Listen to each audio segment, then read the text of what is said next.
Au premier signe d'un mal de gorge, nous nous ruons tous sur le premier sirop antitussif.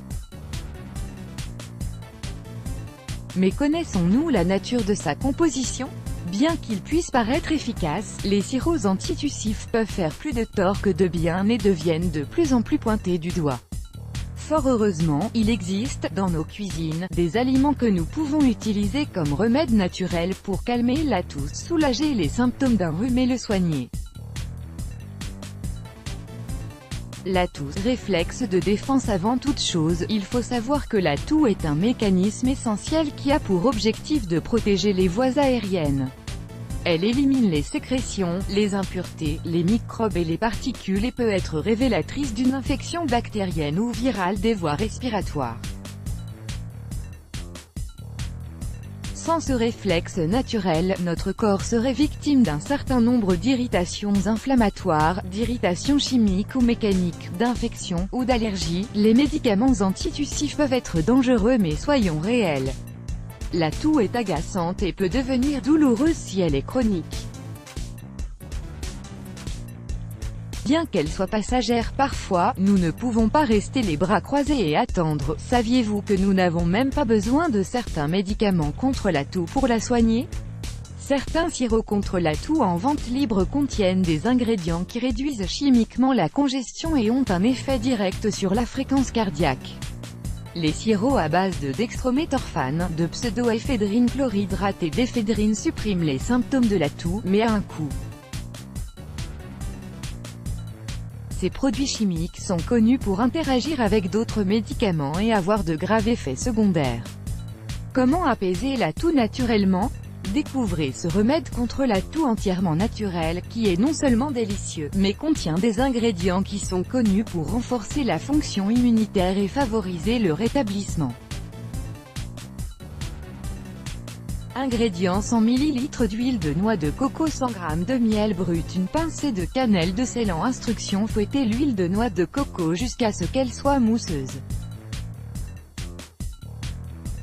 Ajoutez le miel et continuez à fouetter jusqu'à l'obtention d'un mélange homogène. Enfin, ajoutez la cannelle et combinez tous les ingrédients. Versez le mélange dans des bacs à glaçons et mettez-les au congélateur pendant 20 minutes. Retirez les bonbons des bacs à glaçons, transférez-les dans un bocal et conservez-les au réfrigérateur. Utilisez ces bonbons à titre préventif, car l'huile de coco et le miel renforcent le système immunitaire. Vous pouvez les utiliser quotidiennement à titre préventif. Le miel possède de puissantes propriétés antivirales et antimicrobiennes. Des études cliniques ont révélé qu'il est aussi efficace pour soulager la toux que les médicaments en vente libre. Il est également connu pour aider à soulager les allergies.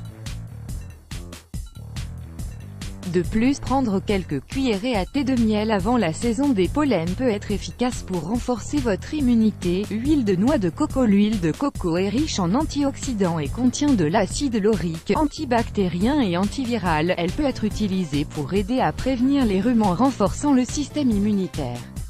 Une fois que le froid débarque, l'huile de coco peut aider à réduire la durée de la maladie et peut également apaiser les symptômes lorsqu'elle est ajoutée à du thé, miel ou citron. Cannelle de Ceylan. La cannelle de Ceylan est une épice puissante utilisée pour ses excellentes propriétés médicinales. En fait, selon une étude menée à Hong Kong, la cannelle se classe au premier rang des 26 herbes les plus populaires en termes de teneur en antioxydants. Elle contient des composés phénoliques et des flavonoïdes qui lui confèrent ses propriétés anti-inflammatoires, antidiabétiques, anticancéreuses et cardioprotectrices. Des études récentes affirment que la cannelle pourrait également aider à traiter les flatulences, les crampes menstruelles, la diarrhée et les maux d'estomac. Mise en garde, la cannelle, lorsqu'elle est prise en forte dose, peut causer des dommages au foie et aux reins et entraîner des irritations gastriques. Elle est contre-indiquée chez la femme enceinte. Et si vous êtes sous traitement médical ou si vous êtes enceinte, il faut éviter de la consommer.